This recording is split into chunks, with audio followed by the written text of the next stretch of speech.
சித்தர் பூமியாய் சிவலயம் காட்டும் அண்ணாமலையே போற்றி. சிவ ஓம் நம சிவாய. பக்தர் நெஞ்சினை சிவமயமாக்கும் சிவபெருமானே போற்றி. ஹர ஓம் நம சிவாய.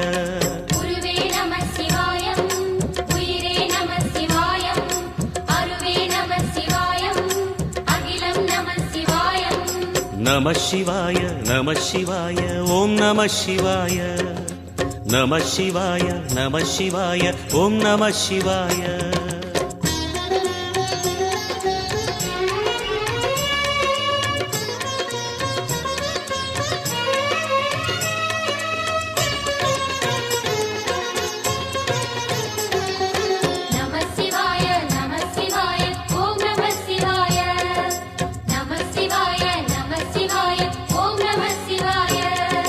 அன்னை உமைக்கு இடமாய் உடலில் ஆல